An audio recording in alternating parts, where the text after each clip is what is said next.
ये दुर्योधन वगैरह भी राक्षस ही था, लेकिन वह मनुष्य रूप में था, छद्म रूप में था, पता नहीं चलता था। दुर्योधन कौरव कबाल, कौरव गैंग, हाँ, ये लोग क्या थे? मूढ़ थे।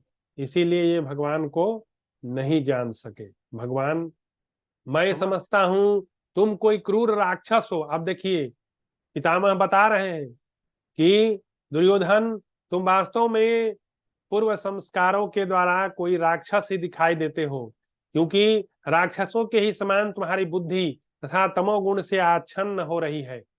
तुम नमस्कार। जय श्री राम, जय सनातन संस्कृति, जय भारत। प्रार्थना से आरंभ करते हैं। वासुदेव सुतम देवम कंसचानूरमर्दनम देवकी परमानंदम कृष्णं वंदे जगद्गुरुम। करारविंदे पदारविंदम मुखारविंदे विनिवेशयन्तं बडस्य पत्रस्य पुटेशयानम बालम मुकुंदम मनसा स्मरामि। हे कृष्ण करुणा सिंधु दीनबंधु जगतपते गोपेश गोपिका कांता राधा कांता नमस्तुते। गोविंद द्वारका वासिन कृष्ण गोपी जन प्रिय कौरवे परिभूता माम किम न जानासि केशवा। हे नाथ हे रमानाथ हे वज्रनाथार्तिनाशन कौरवार्नो निमग्नां मामुधुस्वर जनार्दन। कृष्ण कृष्ण महायोगीन विश्वात्मन विस्भावन प्रपन्नं पाहि गोविंद कुरु मध्यवसीदतम्।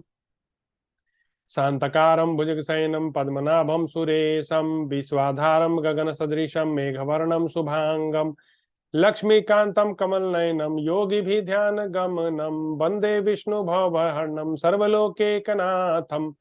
सुग्रीवमित्रं परमं पवित्रं सीताकलत्रं नवमेघगात्रं कारुण्यपात्रं सत्पत्रनेत्रं श्रीरामचन्द्रं सततं नमामि। मनोजवं मारुततुल्यवेगं जितेन्द्रियं बुद्धिमतां वरिष्ठं वतात्मजं वानरयुक्तं मुख्यं श्रीरामदूतं शरणं प्रपद्ये।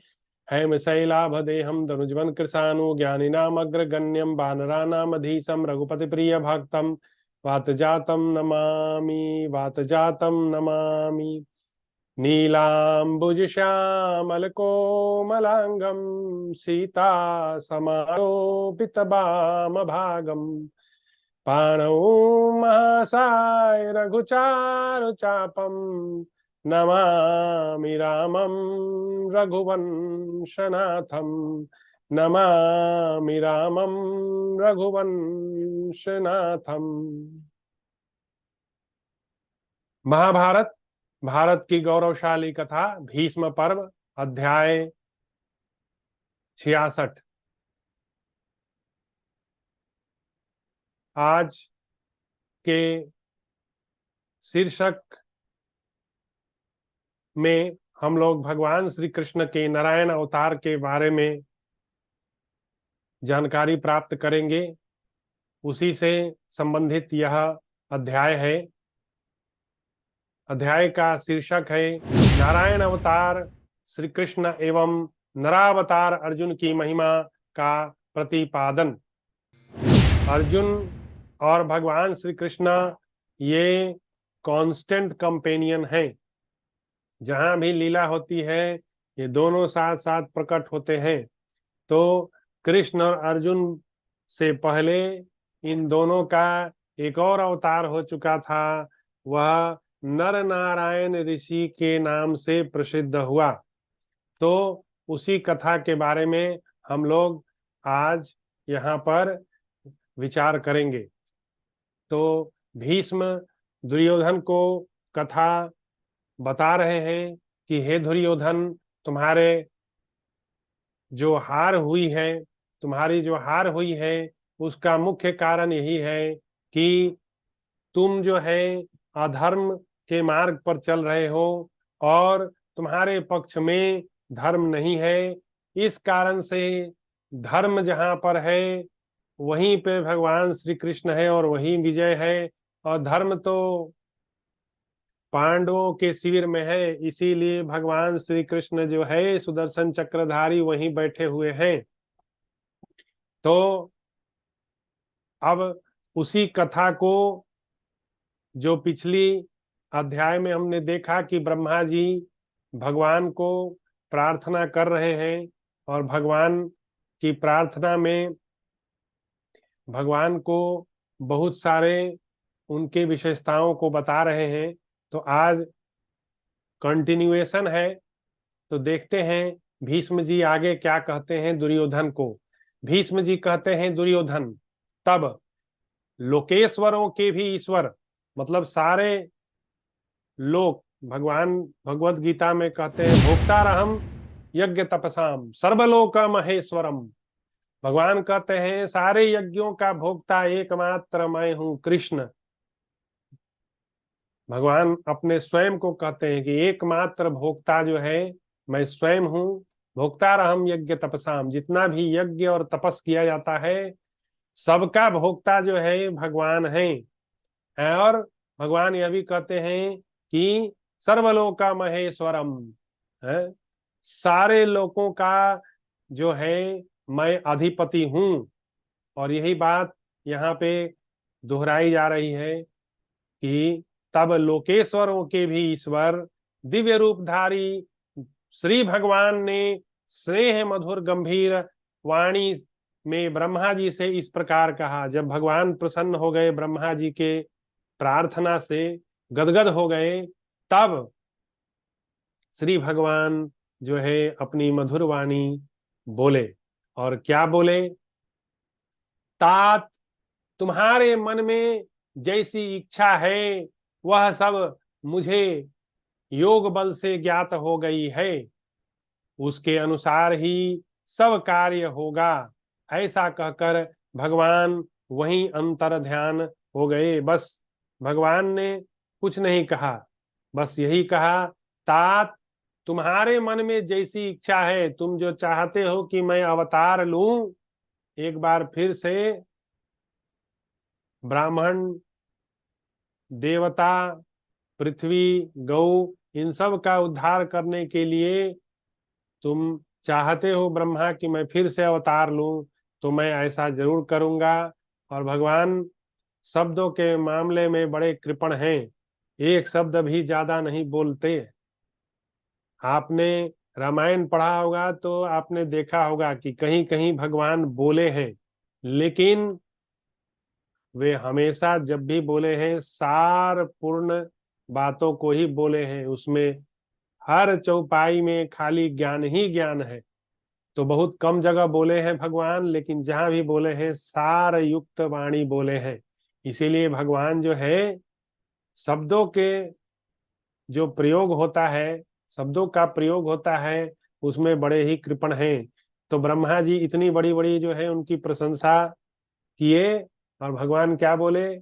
बस उसको आशीर्वाद दिए।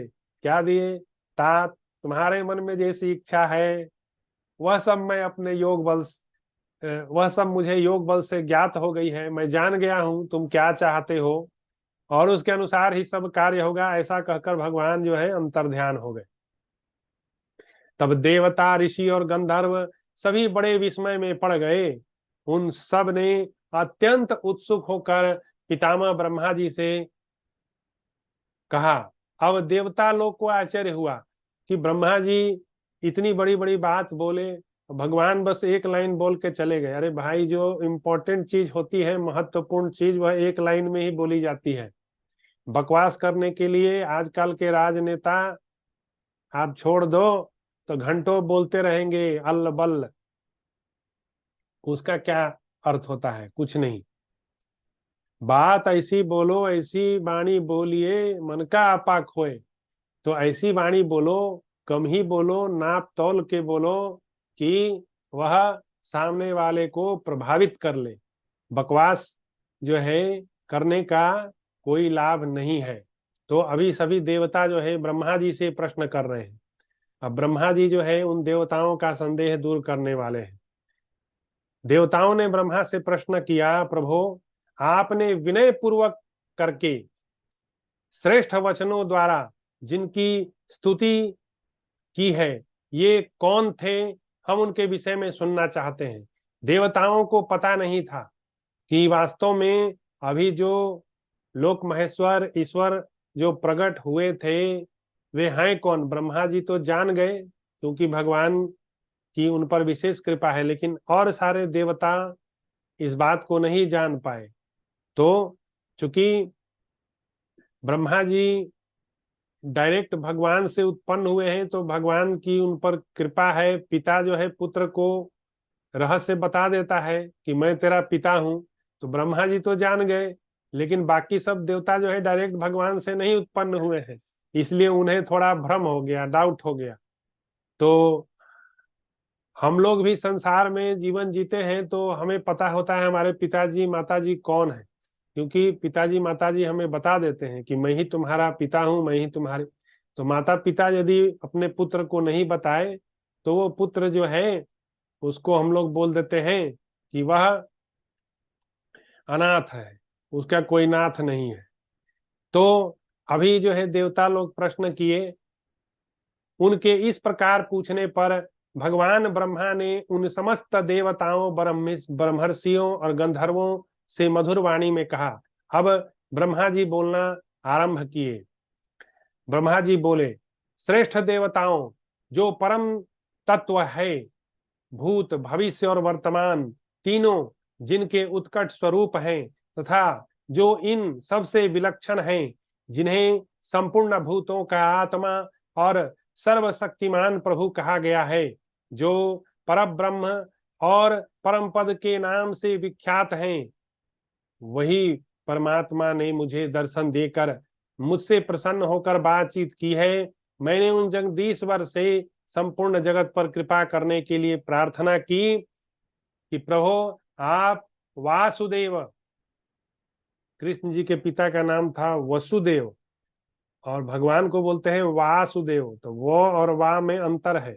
वासुदेव बोले तो भगवान कृष्ण, और वसुदेव बोले तो कृष्ण के पिताजी का नाम। तो यहाँ पे वाह है, आ आकार है, तो ध्यान दीजिएगा। आप वासुदेव नाम से विख्यात होकर कुछ काल तक मनुष्य लोक में रहे और असुरों के वध के लिए इस भूतल पर अवतीर्ण हो। यही भगवान जो है हमसे जो है बोले कि अब हम अवतार लेंगे, यही आशीर्वाद देकर गए हैं। ज्यों ज्यों दैत्य दानव तथा राक्षस संग्राम भूमि में मारे गए थे, वे मनुष्य लोक में उत्पन्न हैं और अत्यंत बलवान होकर जगत के लिए भयंकर बन बैठे हैं। एक बार देवासुर संग्राम हुआ था, उसमें भयंकर भयंकर राक्षस मारे गए थे, लेकिन आत्मा तो मरती नहीं, वह तो फिर जन्म लेगी।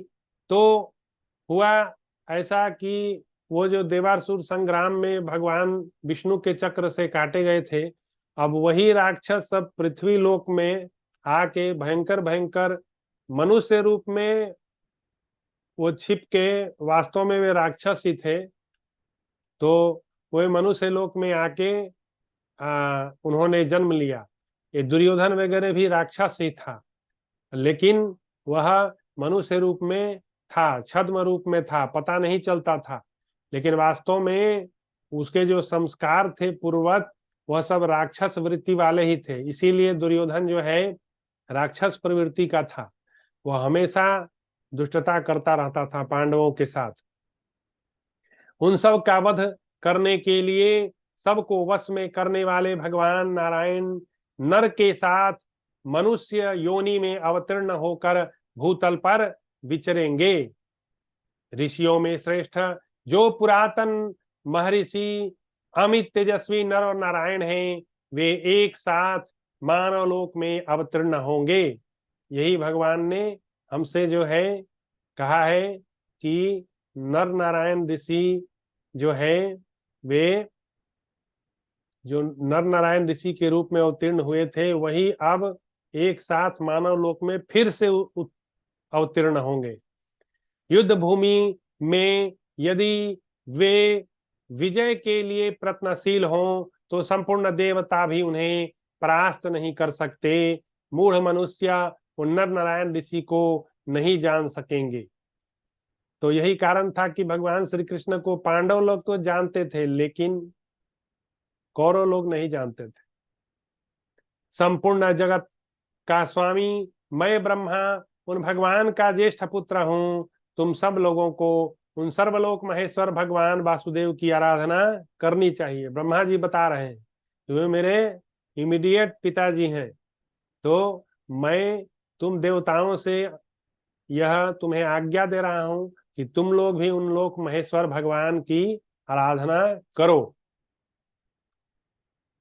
सूर्यश्रेष्ठ गण, शंख चक्र गदा धारण करने वाले उन महापराक्रमी भगवान वासुदेव, ये मनुष्य है ऐसा समझकर अनादर कभी नहीं करना चाहिए। भगवान जो है, मूढ़ो यम न भी जानाति, भगवत गीता में भगवान ने कह दिया, नाहम प्रकाश सर्वस्य योग माया समावृता। भगवान ने कहा कि मैं मूढ़ जो मनुष्य होता है ना, मूढ़ किसको कहते हैं जानिए।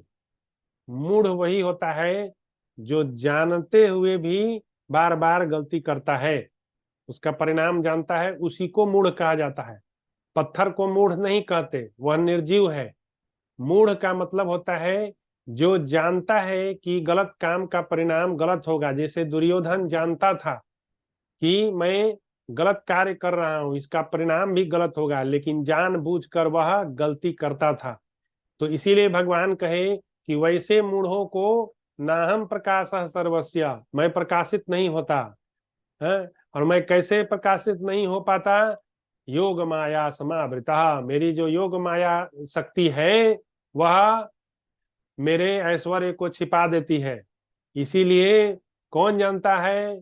भक्त्या माम अभिजानाति, जो भक्ति करता है वह मुझ कृष्ण को जान लेता है। जैसे पांचों पांडव लोग भगवान को आरंभ से ही जानते थे, कुंती देवी भी जानती थी, सब लोग जानते थे कि ये जो है नारायण स्वरूप स्वयं भगवान श्री कृष्ण जो है अखिल ब्रह्मांड के स्वामी हैं। और उन लोग को थोड़ा भी संदेह नहीं था। लेकिन दुर्योधन, कौरव कबाल, कौरव गैंग, हाँ, ये लोग क्या थे? मूढ़ थे। इसीलिए ये भगवान को नहीं जान सके। भगवान समक्ष थे, भगवान ने कई बार प्रस्ताव भी दिया, लेकिन बार बार दुर्योधन ठुकराता रहा। वही ब्रह्मा जी कह रहे हैं कि भगवान को सब लोग नहीं जान सकता, भक्ति करने वाला जान लेता है। ये भगवान ही परम गुह्य है, यही परम पद है, यही पर ब्रह्म है, यही परम यश है, यही अक्षर है, अव्यक्त एवं सनातन तेज है। यही पुरुष नाम से कहे जाते हैं, किंतु इनका वास्तविक रूप जाना नहीं जा सकता। ये ही विश्व सृष्टा ब्रह्मा जी के द्वारा परम सुख, परम तेज और परम सत्य कहे गए हैं। इसलिए ये मनुष्य हैं। ऐसा समझकर इंद्र आदि संपूर्ण देवताओं तथा संसार के मनुष्यों को अमित तेजस्वी भगवान वासुदेव की अवहेलना नहीं करनी चाहिए। जो संपूर्ण इंद्रियों के स्वामी इन भगवान वासुदेव को केवल मनुष्य कहता है वह मूर्ख है। भगवान की अवहेलना करने के कारण उसे नराधम कहा गया है, नरों में अधम। और भगवान श्री कृष्ण ने भगवत गीता में बताया है कि चार तरह के लोग होते हैं जो भगवान को जो है नहीं मानते हैं। हाँ, तो भगवान ने उसमें कुछ इस तरह से बताया है कि जो माया अपहृत ज्ञाना, हाँ, जो माया के द्वारा जिनका ज्ञान अपहरण कर लिया गया है, वैसे लोग जो है वो भगवान को नहीं मानते। उनको मानने से पूरी तरह से जो है विमुख हो जाते हैं, वे भगवान से विमुख हो जाते हैं, भगवान को नहीं मानते। तो जो संपूर्ण इंद्रियों के स्वामी इन भगवान वासुदेव को केवल मनुष्य कहता है वह मूर्ख है। भगवान की अवहेलना करने के कारण उसे नराधम कहा गया है।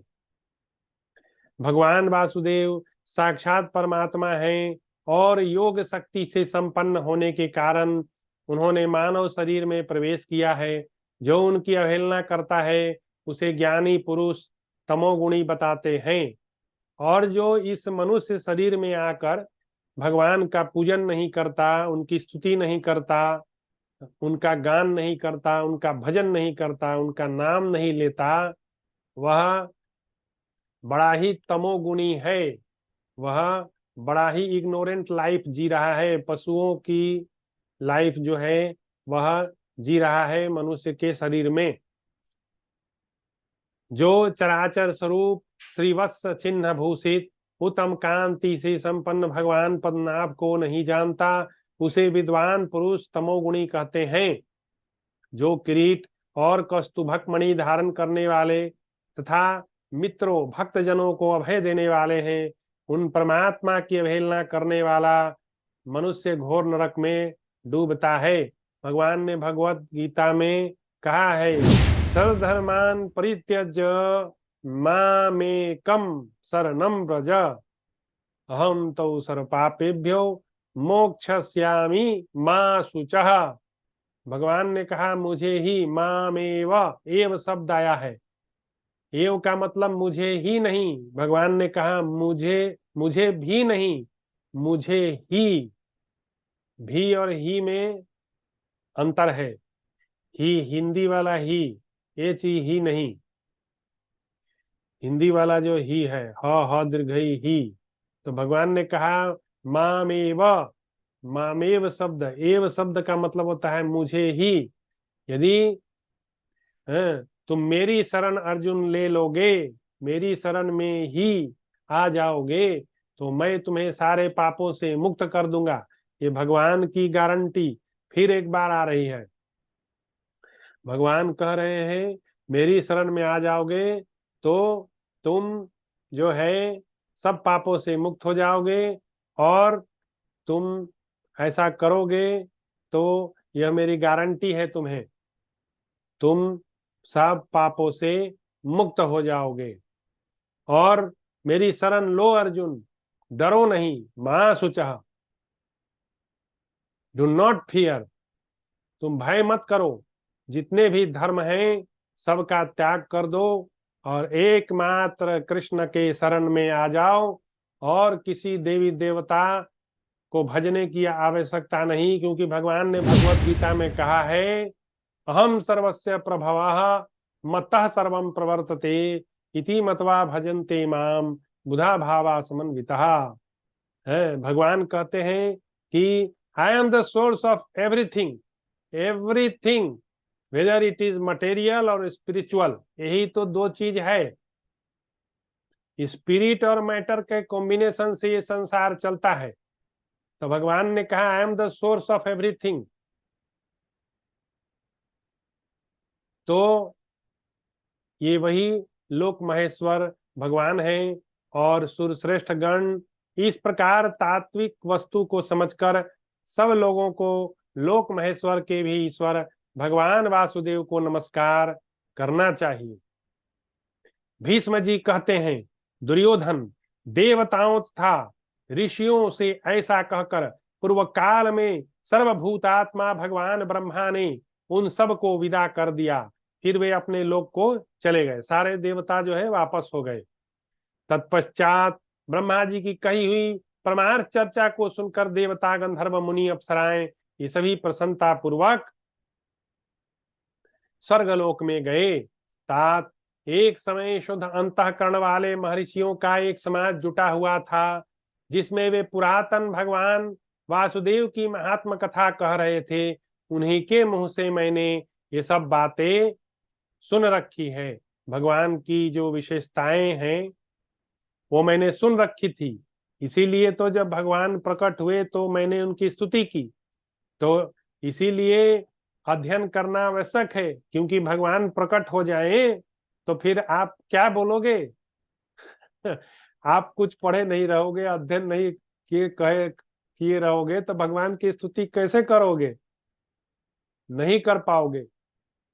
कर पाओगे जब भगवान कृपा कर देंगे। आपको मैं याद दिलाता हूं, जब ध्रुव जी जंगल में 5 साल के छोटे बच्चे भगवान को पाने के लिए मन में हट कर यमुना में जाकर वहां जल में खड़ा होकर और लगे तपस्या करने, तब 6 महीने के अंतराल में ही भगवान इतने प्रसन्न हो गए कि उसके सामने जो है शंख चक्र गदा पद्म चारों लेके धारण करके एकदम उसके समक्ष प्रकट हो गए,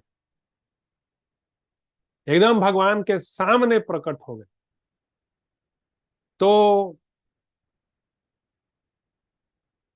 अब जब ध्रुव जी ने देखा तो भगवान के चरण में गिर गया।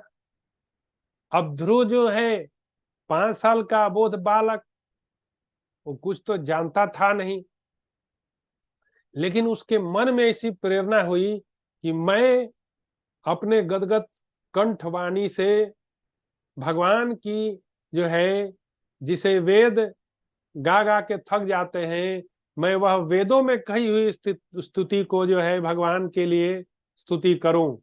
तो भगवान तो अंतर्यामी है, ईश्वर ही सर्वभूतानाम हृदयेषु अर्जुन तिष्ठति, भगवान बोलते हैं मैं तो अंतर्यामी हूं, सबके हृदय में बैठा हूं। तो भगवान जो है, उसका जो प्रेम भरा हृदय में भावना थी ध्रुव के, वह भगवान ने जो है ताड़ लिया।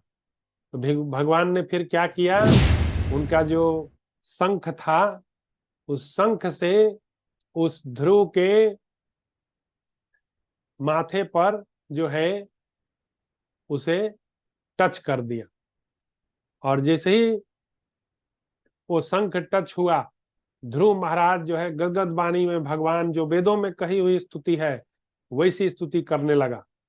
ऐसा होता है। ऐसा एक कथा जो है शंकराचार्य के बारे में भी आता है कि उनका एक शिष्य था, उसको शंकराचार्य जी हमेशा निग्लेक्ट करते थे। उसका नाम था तोटकाचार्य।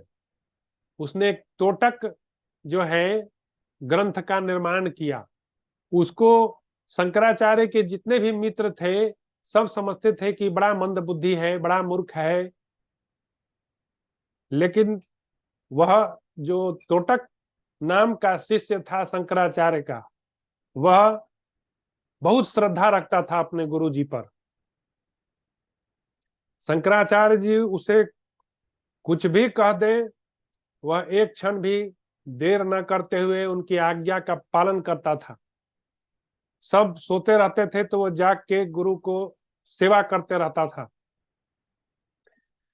गुरु को कब पानी देना है, कब पंखा झलना है, गुरु के उठने से पहले मुझे उठ जाना है, इस तरह से गुरु के जो कमरा है उसको शुद्ध रखना है, ये सब सारे कार्य जो है वह, देखिए बोलते बोलते मैं भी भावनात्मक हो गया। तो ऐसे ही है गुरु और भगवान की कृपा, वह आपको जो है हर्षित रोमांचित कर देगी। तो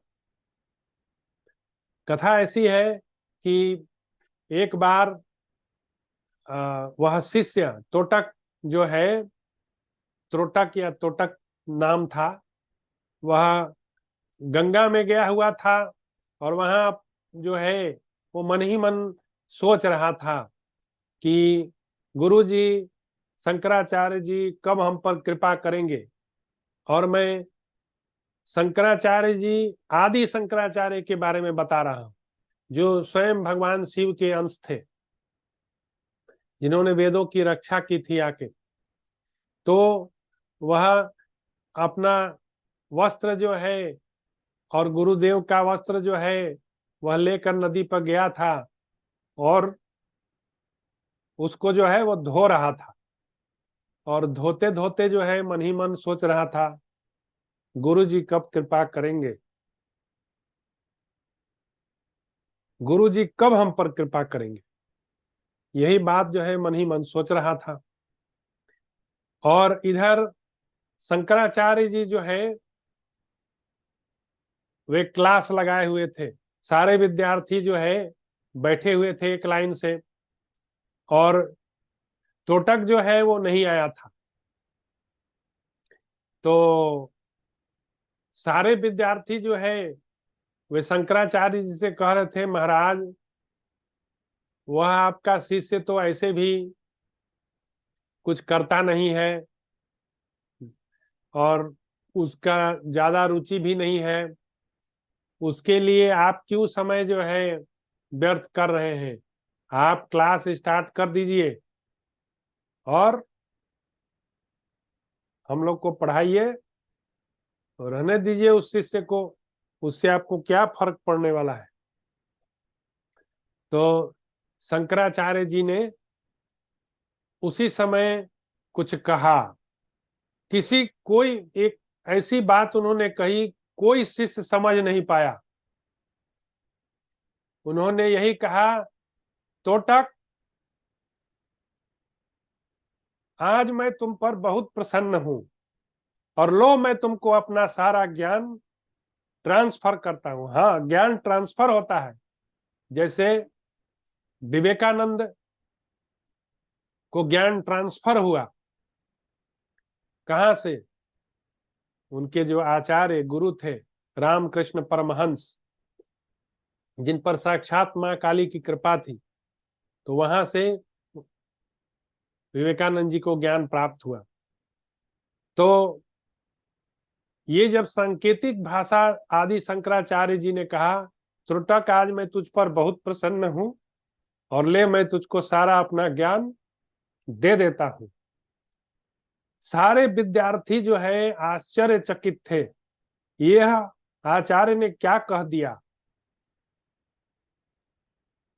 ये इतनी बड़ी बात उस शिष्य के लिए।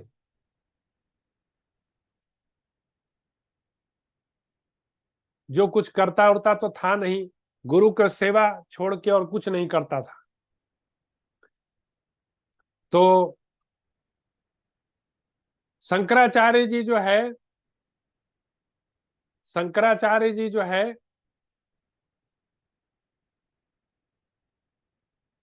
उस शिष्य के लिए इतनी बड़ी बात बोल गए।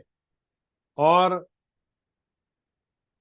ऐसी घटना है कि वह शिष्य रास्ते में चलकर आश्रम की ओर लौट ही रहा था और जब तक गुरु ने यह बात बोला तब तक वह आश्रम पहुंच गया था और कक्षा में प्रवेश कर गया। और प्रवेश करते ही जो है वह गुरु की वंदना जो है स्टार्ट कर दिया। संस्कृत की बड़ी बड़ी जो श्लोक होती है उसके द्वारा गुरुदेव की जो है वो स्तुति करने लगा। सारे जो शिष्य है वे आंख फाड़ फाड़ कर देख रहे थे, ये आज क्या घटना घटी है। हम लोग आचार्य से जिस ज्ञान को प्राप्त करने के लिए दिन रात आचार्य के पीछे लगे रहते हैं, आचार्य ने हम लोगों को वह ज्ञान नहीं दिया और इस शिष्य को दे दिया जो कुछ नहीं करता था, दिन भर जो है बस सोचते ही रहता था गुरु जी कब कृपा करेंगे गुरु जी। तो ये बहुत बड़ी बात है। वह शिष्य जो है अहंकार रहित था, उसे अपने ज्ञान का अहंकार नहीं था। वह यही समझता था कि मैं जो भी जानता हूं वो बहुत थोड़ा है, शायद गुरु जी कृपा कर दे तो मैं थोड़ा बहुत और जान जाऊंगा।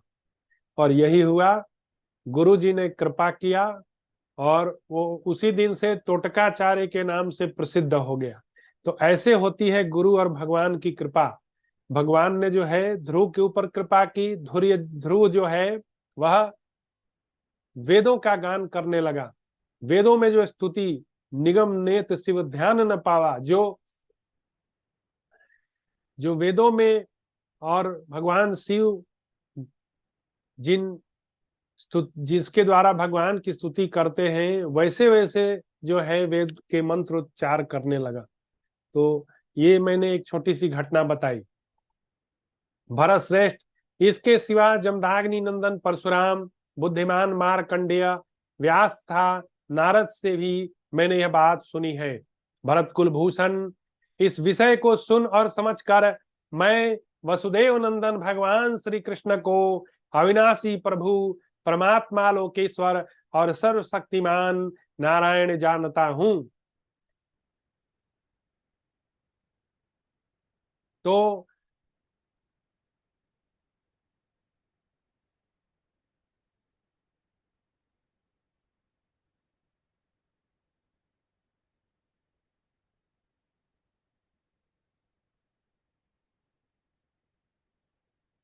भीष्म जी जो है यह बता रहे हैं कि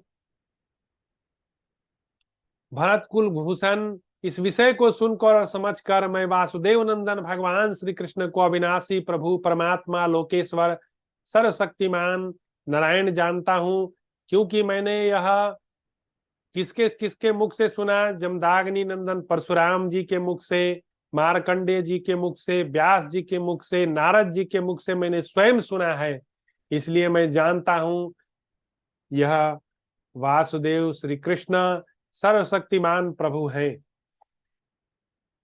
संपूर्ण जगत के पिता ब्रह्मा जिनके पुत्र हैं, वे भगवान वासुदेव मनुष्यों के लिए आराधनीय तथा पूजनीय कैसे नहीं है? तात वेदों के पारंगत विद्वान महर्षियों ने तथा मैंने तुमको मना किया था कि तुम धनुर्धर भगवान वासुदेव के साथ विरोध न करो, पांडवों के साथ लोहा न लो, परंतु मोहवश तुमने उन बातों का कोई मूल्य नहीं समझा। मैं समझता हूं तुम कोई क्रूर राक्षस हो। अब देखिए पितामह बता रहे हैं कि दुर्योधन, तुम वास्तव में पूर्व संस्कारों के द्वारा कोई राक्षस ही दिखाई देते हो, क्योंकि राक्षसों के ही समान तुम्हारी बुद्धि तथा तमोगुण से आच्छन्न हो रही है। तुम भगवान गोविंद था पांडुनंदन धनंजय से द्वेष करते हो। वे दोनों ही नर नारायण देव हैं। तुम्हारे सिवा दूसरा कौन ऐसा मनुष्य मूर्ख होगा जो उनसे द्वेष कर सकता है? तुम्हारा जैसा मूर्ख मनुष्य ही कर सकता है। राजन, इसलिए तुम्हें यह बता रहा हूं कि ये भगवान श्री कृष्ण सनातन अविनाशी सर्वलोक स्वरूप नित्य शासक धरण धीर एवं अविचल हैं। ये चराचर गुरु भगवान श्री हरि तीनों लोकों को धारण करते हैं। यही योद्धा हैं, यही विजय हैं, और सबके कारण प्रभु भी यही हैं। राजन, ये श्री हरि सर्वस्वरूप और तम एवं राग से रहित हैं।